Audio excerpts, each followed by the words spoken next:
부활주일에 이 복음의 핵심 메시지를 다시 한번 짚어보면 좋겠다고 생각이 됩니다. 예수님이 부활하셨느냐, 큰 논쟁이 되고 있죠. 제가 지난주에 부활 논쟁이라는 책을 봤습니다. 무신론의 아주 대표 주자 중에 한 사람인 앤토니 플루, 옥스퍼드 대학을 비롯해서 여러 대학에서 철학을 가르치는 교수지요. 이분하고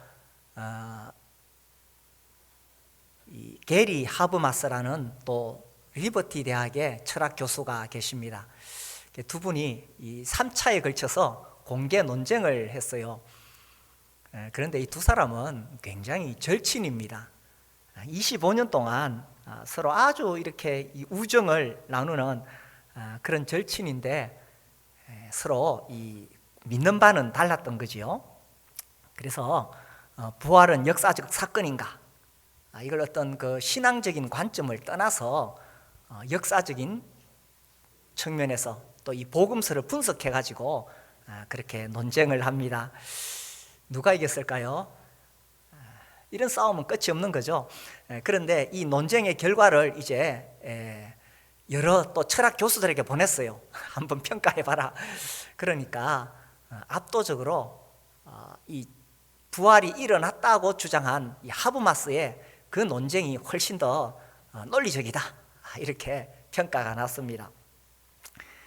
그런데 이 논리적으로 증명한다고 해서 예수님의 부활을 믿을 수 있는 건 아니지요. 예수님의 부활을 믿는 것은 정말 성령을 통해서 우리가 믿을 수가 있습니다.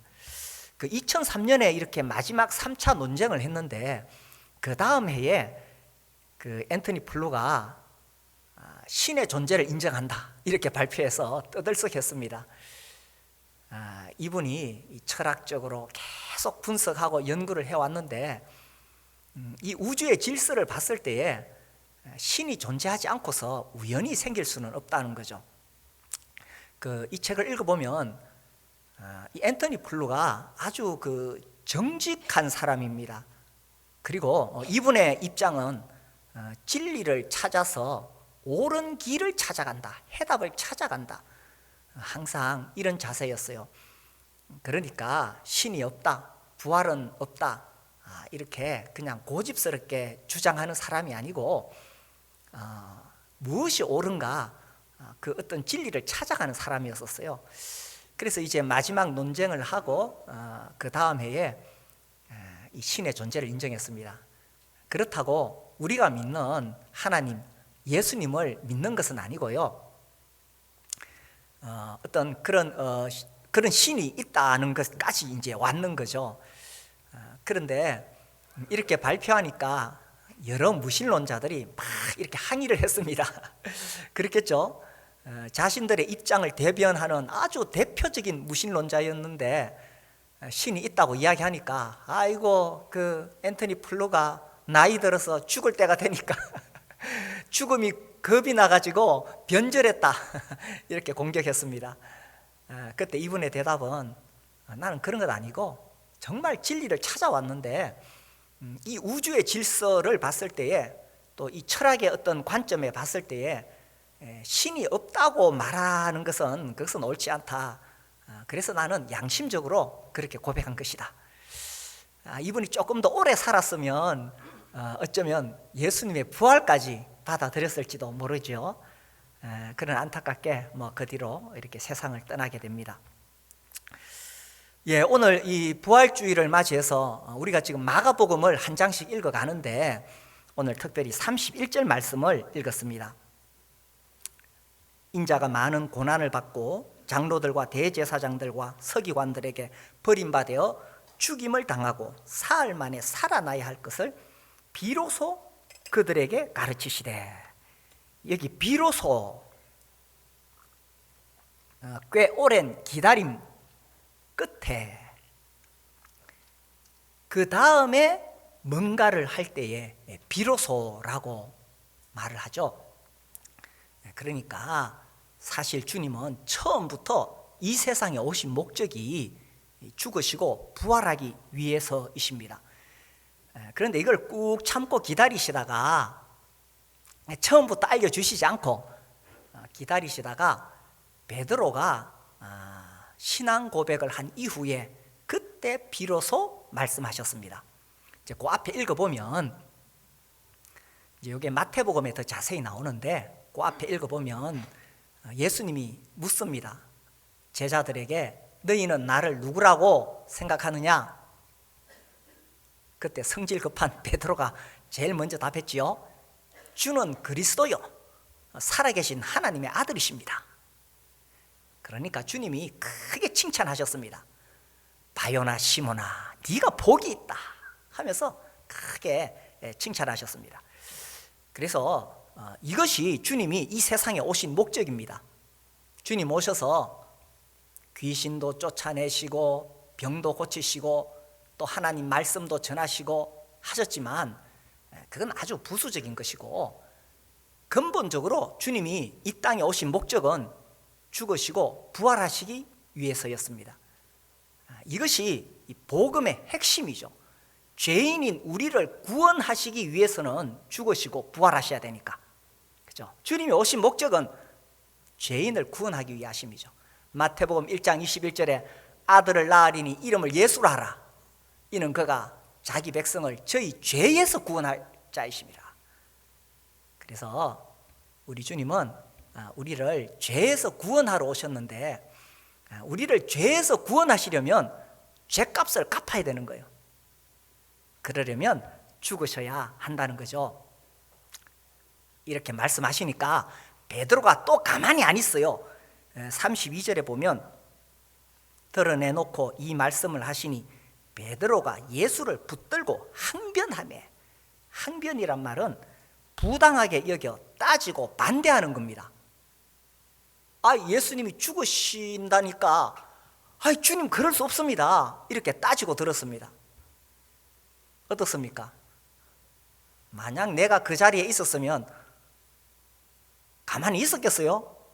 저라도 말리겠어요, 그죠? 말리지 않고 주님 뭐 고생 좀 하시겠네요. 누가 이러겠어요, 그죠? 그래서 주님을 말렸어요. 그러니까 주님이 아주 막 호되게 책망을 하십니다. 그 앞에만 해도 베드로가 신앙 고백하니까 아이고 요한의 아들 시몬아 네가 복이 있다 이렇게 칭찬하셨는데 베드로가 항변하니까 사탄아 내 뒤로 물러가라. 이 보통 말씀이 아니죠. 그냥 이렇게 책망하신 것이 아니라 사탄아 내 뒤로 물러가라. 이건 엄청난 저주와 같은 말씀이잖아요. 주님이 왜 이렇게 심하게 책망하셨느냐 하는 것입니다. 왜냐하면 이 베드로의 속마음을 간파하셨기 때문입니다. 그래서 이렇게 말씀하시죠. 33절 예수께서 돌이키사 제자들을 보시며 베드로를 꾸짖어 이르시되 사탄아 내 뒤로 물러가라. 네가 하나님의 일을 생각하지 아니하고 도리어 사람의 일을 생각하는도다. 사람의 일을 생각한다는 거예요. 이 베드로뿐만 아니라 제자들에게라고 하셨죠. 제자들 보시면 이 제자들 마음속에 다 이런 생각이 있었어요. 예수님이 놀라운 기적을 일으키시는 능력 있는 분이시니까 이제 예수님 따라가면 이제 우리 주님이 예루살렘으로 가시거든요. 예루살렘에 들어가시면 드디어 로마의 압제로부터 유대를 이제 해방시키시고 왕좌에 앉으실 것이다. 그러면 우리 제자들은 다 한 자리씩 차지하지 않을까? 그래서 예수님 믿고 따라가면 우리가 그런 복을 받지 않겠느냐. 그래서 이런 사람의 일을 생각하니까 주님이 호되게 책망하시면서 네가 하나님의 일을 생각하지 않는구나. 하나님의 일은 예수께서 처음부터 이 세상에 오신 목적입니다. 그것은 우리를 죄에서 구원하시기 위해 죽으시고 부활하시는 거죠. 자, 베드로의 문제가 뭡니까? 사람들은 다 자기가 기대하는 그런 예수가 되기를 바라는 거예요. 교회에 나와서 하나님을 믿으면서도 자기가 기대하는 그런 하나님이시기를 바라는 거예요. 어떤 하나님입니까? 로마에서 해방시키시고 높은 자리에 앉혀주는 것처럼 나의 현실 문제를 해결해 주시고, 예수 잘 믿으면 사업도 잘 되고 자식도 잘 되고 건강하고, 그런 예수를 기대한다는 겁니다. 사람들이 그런 걸 원하니까 교회에서도 그런 설교를 할 수밖에 없는 거예요. 인생 사는 거 힘들지, 얼마나 참 어렵고 참 속상한 일 많느냐 하면서 참 위로해주고, 하나님이 너와 함께 하신다, 하나님이 너를 지켜주신다, 하나님이 너를 도와주신다, 이런 메시지를 계속 전해서 사람들을 위로해 주려고 하는데, 물론 예수 믿으면 우리가 땅에서 이런 복도 받을 수 있고, 또 예수 믿으면 위로도 받을 수가 있습니다. 그러나 이것이 핵심은 아니라는 거예요. 이것은 예수 믿는 결과로 인해서 그냥 따라오는 부수적인 열매에 불과합니다. 그래서 예수 믿는 핵심 메시지가 뭐냐? 이 31절을 위해서 우리 주님께서 오셨다는 것입니다. 십자가에 죽으시고 부활하신. 이것이요, 이게 내가 그냥 주장하는 게 아니고 이건 정말 교회 역사에서 입증된 것입니다. 교회사를 보면 한 번씩 크게 부흥이 일어났던 시대가 있습니다. 이 부흥이 일어나면 사람들이 뜨겁게 기도하는 그 물결이 확 도시를 휩쓸고 나라를 휩쓸고 지나갑니다. 얼마나 뜨겁게 기도하는지 모릅니다. 근데 그렇게 기도할 때에 사업 잘 되고 건강하고 자식 잘 되고 이런 기도 안 했습니다.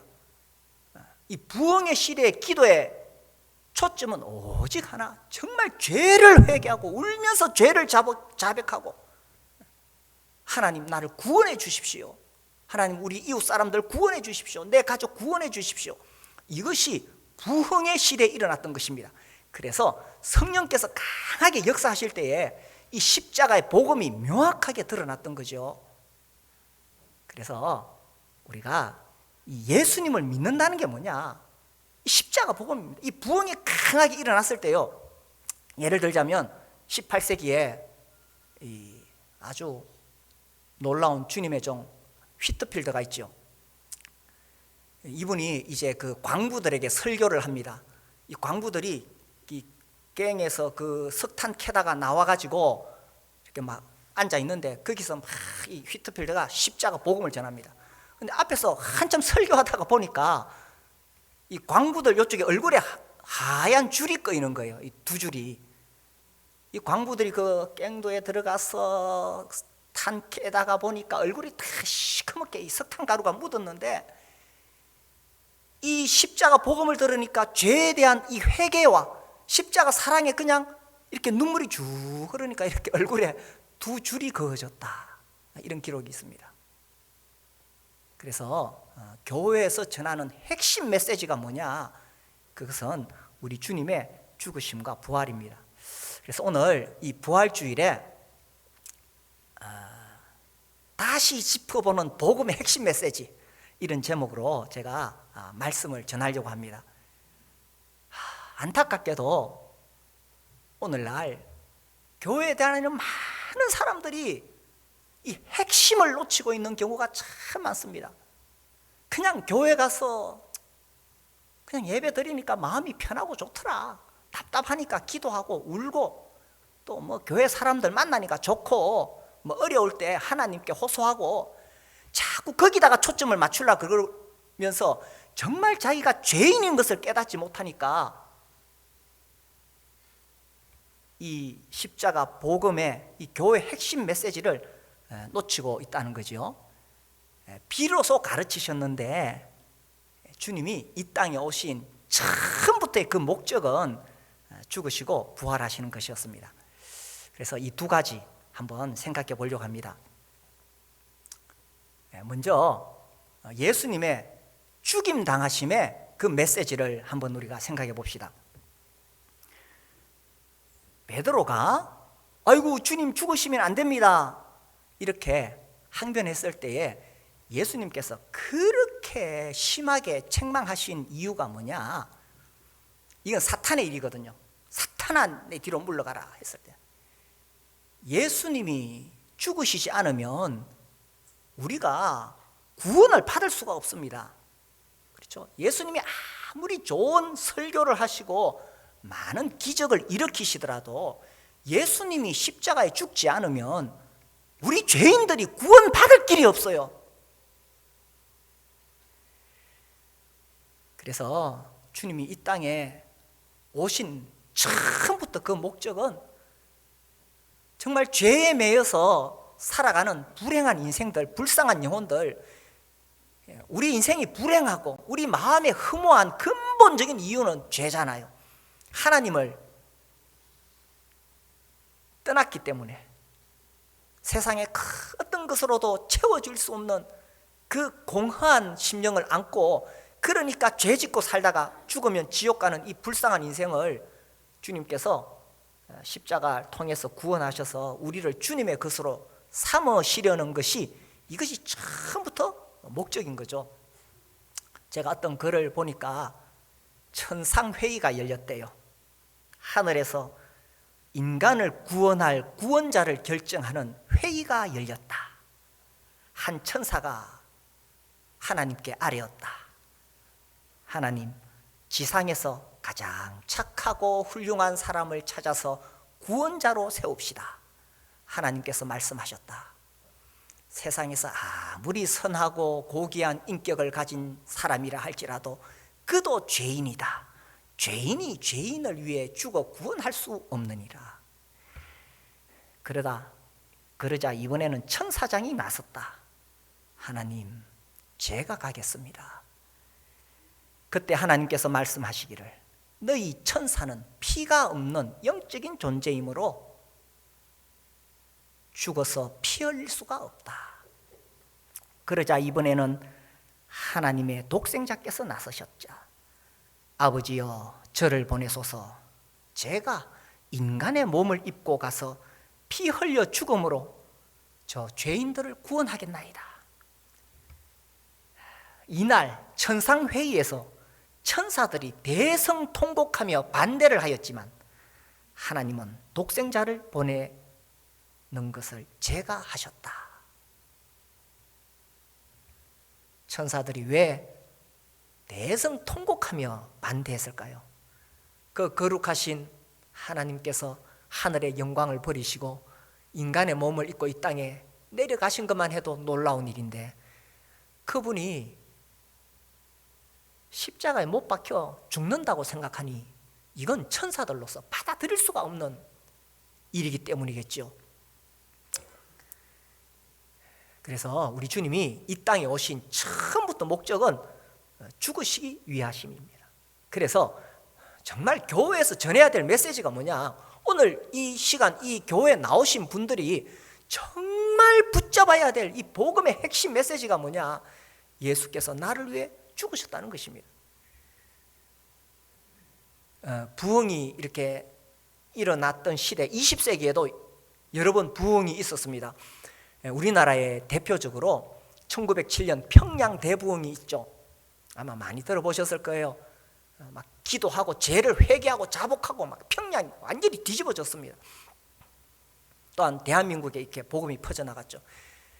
여기에 영향을 준 것이 1905년 6년도에 그 앞에 인도에서 또 부흥이 일어났었습니다. 또 여기에 영향을 주었던 것이 그 앞에 1904년에 웨일즈에서 부흥이 일어났습니다. 이렇게 이제 부흥의 물결이 이렇게 흘러나갔죠. 제가 이렇게 글을 보다 보니까 이 인도에서 부흥이 일어났을 때에 막 사람들이 모여서 기도하고 죄를 자백하고, 이걸 보고는 어린이들이 모여서 흉내를 냈어요. 어른들이 하는 거 흉내 내잖아요. 우리 애들도 보면 왜 어렸을 때 막 자기들끼리 모여서 만찬 예배 드리고 그러잖아요, 그죠? 막 이렇게 너울 막 수건 뒤집어 씌우고, 그죠? 어른들 보고 애들이 흉내 내는 거예요. 그래서 이제 이 어린이들이 모여서 막 기도하는 중에 진짜로 영적인 각성이 일어났어요. 어린이들에게 영적인 각성이 일어나서 막 울었어요. 그렇게 막 애들이 서럽게 우니까 이제 부모들이 찾아가서 얘야 왜 그렇게 통곡하며 우느냐. 그때 이 어린이들이 이렇게 말합니다. 예수님은 우리를 이렇게 사랑하시는데 우리는 예수님에 대한 사랑이 없어요. 영적인 각성이 일어났을 때에 우리를 위해 십자가에 죽으신 그 예수님은 우리를 이렇게 사랑하시는데 우리는 예수님에 대한 사랑이 없어요. 이 정말 정직하고 진실한 고백이죠. 우리 베드로전서 1장 8절을 보겠습니다. 베드로전서 성경 뒤쪽에 있죠. 히브리 야고보 베드로전서 1장 8절 우리 같이 한번 읽어보겠습니다. 1장 8절 시작. 예수를 너희가 보지 못하였으나 사랑하는도다. 이제도 보지 못하나 믿고 말할 수 없는 영광스러운 즐거움으로 기뻐하니. 이 구절은 그 조나단 에드워즈의 신앙 감정론이라는 책에서 주제가 되는 말씀입니다. 이 조나단 에드워즈 그러면은 아주 대단한 신학자, 목회자, 철학자. 이분 워낙 대단해서 미국에서 학교에서 다 이분에 대해서 배웁니다. 철학, 워낙 대단한 그 사상가이기 때문에 또 과학, 이 분야에서도 조나단 에드워즈 미국에서 배웁니다. 그러나 사실은 신학자고 목회자고 무엇보다 예수님 믿는 사람이죠. 결국 그 청교도, 그러니까 청교도의 최고봉이라고 합니다. 보통 이 조나단 에드워즈를. 그러니까 이 그 순수한 그 복음을 찾아갔던 청교도들, 그들에게 있어 가장 중요한 것은 구원의 문제였습니다. 결국 구원의 문제죠. 내가 구원받았는가. 그리고 이제 이 조나단 에드워즈 그 시대에 이제 휘트필드가 미국에 여러 번 왔고 또 미국에 이 대각성 운동이 일어나죠. 1차 대각성 운동. 휘트필드와 조나단 에드워즈가 함께 이렇게 동력을 합니다.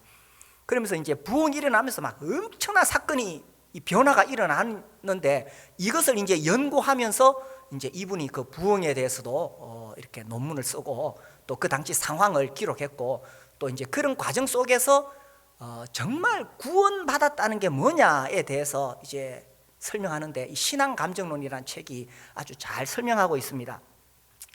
1장에서 감정의 본질과 신앙에 있어서 감정의 중요성, 이게 이제 1장에서 이렇게 시작합니다. 그러니까 이 감정이 뭔가를 먼저 설명을 하면서 예수 믿고 구원받으면 이 감정의 변화가 온다는 것을 이야기합니다. 그래서 1장 8절에 예수를 너희가 보지 못하였으나 사랑하는도다. 이제도 보지 못하나 믿고 말할 수 없는 영광스러운 즐거움으로 기뻐하니. 그러니 예수를 믿고 구원을 받으면 예수께서 나를 위해 죽으셨다는 그 놀라운 우리 주님의 사랑이 내 마음에 감동이 넘쳐서 난 직접 예수님 보지 못했지만 정말 주님을 사랑하게 되고 내가 이 예수의 피로 구원받았기 때문에 너무나 기쁘고 즐거워할 수밖에 없다는 그의 1장 8절 말씀이잖아요. 말할 수 없는 영광스러운 즐거움으로 기뻐하니. 어떻습니까? 이런 주님에 대한 사랑이 있습니까? 이런 기쁨과 즐거움이 있습니까?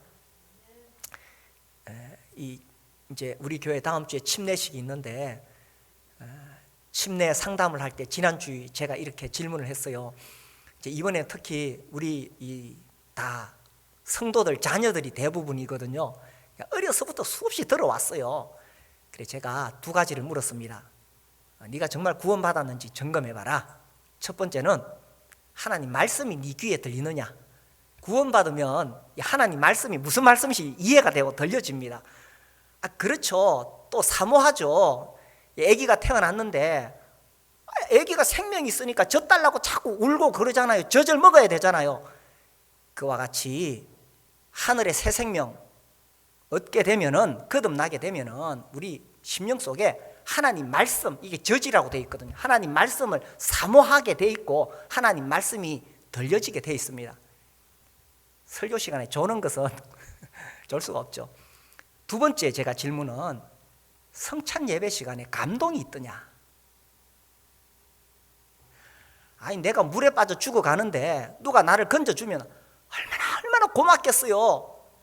예수께서 나를, 지옥 가는 나를 건져주셨다면 내 마음에 감동이 있는 것이 너무 당연하죠. 그래서 우리는 매주 이 성찬 예배를 하는 특별한 교회입니다.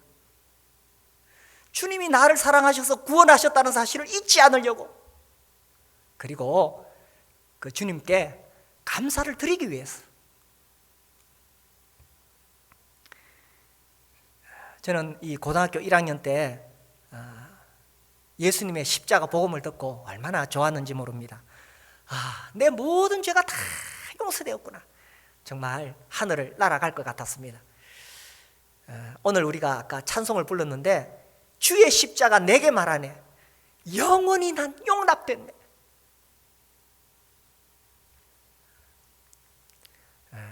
세상 사람들 중에서는 나라는 사람 용납 못합니다. 제 아내도 잘 용납을 못하죠. 누가 나를 용납할 수 있겠어요? 이 추악한 죄인, 더러운 성질. 그런데 주님 나를 사랑하셔서 내 죄를 위해 십자가에 죽으시고 그 피로 나를 깨끗하게 해주셨기 때문에 주의 십자가 내게 말하네, 영원히 난 용납됐네.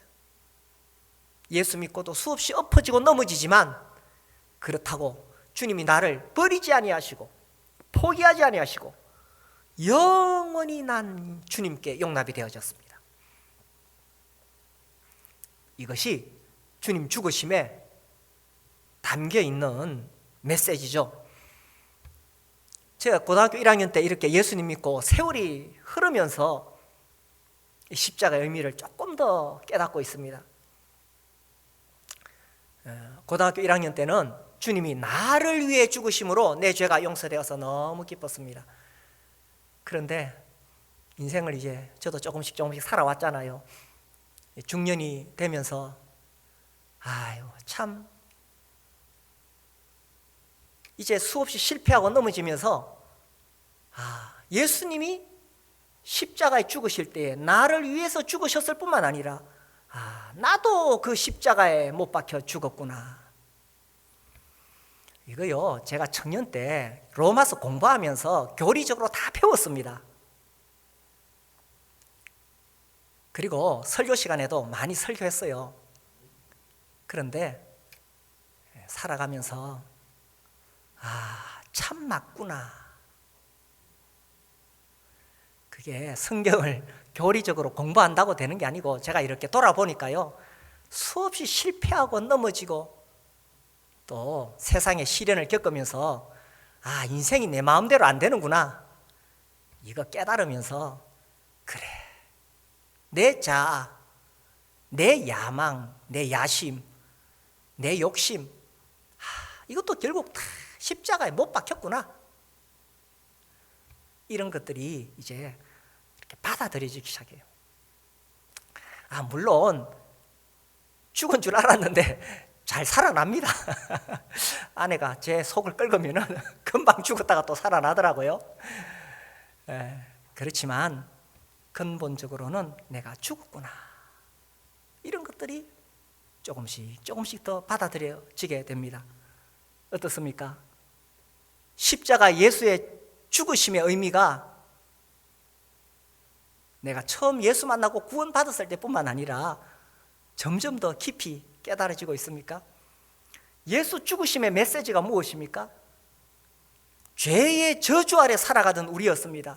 사탄의 노예로, 사탄이 계속 세상에 알록달록한 거 그거 보여주면서 인생의 쾌락을 위해서 그렇게 살라고 할 때에 우리는 그거 쫓아가다가 결국 죽으면 지옥 가는 인생이었죠. 그런데 우리 주님이 그런 나를 위해 죽어주셨던 거죠. 그래서 우리를 이 죄의 저주로부터 해방시켜 주셨습니다. 뿐만 아니라 나도 그 십자가에 주님과 함께 못 박혀 죽었다는 사실입니다. 이것이 예수 죽임 당하심의 메시지, 처음부터 이 땅에 오신 그 주님의 본래의 목적이었다는 거죠. 이제 두 번째로 예수 살아나심의 메시지를 우리가 생각해 봅시다. 이 베드로가 항변을 했어요. 그 이유가 이 31절을 보면 앞부분과 뒷부분이 딱 갈라집니다. 앞부분은 죽임을 당하고까지지요. 뒷부분은 사흘 만에 살아나야 할 것. 근데 베드로가 이 예수님이 죽는다는 말씀을 듣고는 너무 충격을 받아가지고 그냥 뒷부분은 제대로 듣지를 못했어요. 그렇겠죠. 그리고 인간의 상식으로 죽은 자가 살아난다는 것은 있을 수가 없기 때문이죠. 그러나 주님은 처음부터 분명하게 자신이 살아날 것을 예고하셨습니다. 그러니까 예수님이 힘이 없어서 십자가에 죽으신 거 아니고 처음부터 죽으실 것 아셨고 그리고 살아나실 것도 아셨죠. 그래서 이 마가복음 이 8장 31절이 마가복음에서 전환점이 됩니다. 그리고 그 뒤에도 두 번이나 더, 그러니까 세 번이나 반복해서 죽으실 것과 살아나실 것을 제자들에게 계속 가르쳐 줬어요. 그러나 제자들이 이해를 못했습니다.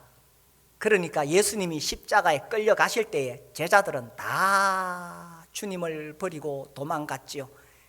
그렇게 겁 많던 제자들이 확 달라졌습니다. 언제요? 부활하신 주님을 보고 주님 살아나셨구나. 그래가지고 결국 제자들이 이 주님의 복음을 위해 살다가 죽었잖아요. 자 보세요. 34절 무리와 제자들을 불러 이르시되 누구든지 나를 따라오려거든 자기를 부인하고 자기 십자가를 지고 나를 따를 것이니라. 35절 같이 읽읍시다. 시작.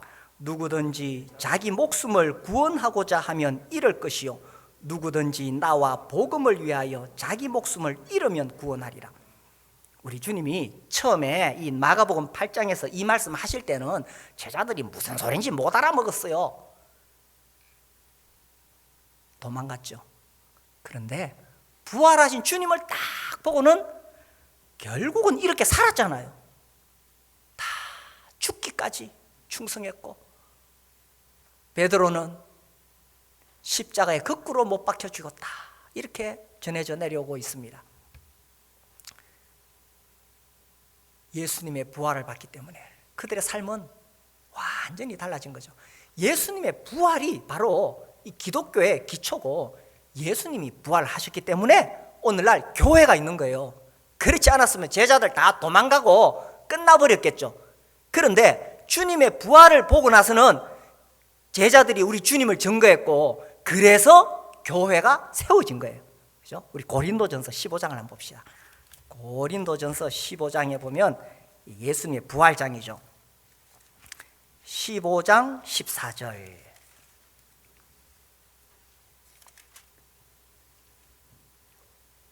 예, 14절 같이 한번 읽어봅시다. 시작. 그리스도께서 만일 다시 살아나지 못하셨으면 우리가 전파하는 것도 헛것이요 너희 믿음도 헛것이며.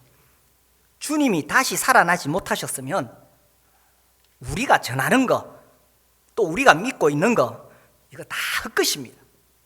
그러니 이 교회가 오늘날 존재하는 것은 예수님이 다시 살아나셨기 때문인 거예요.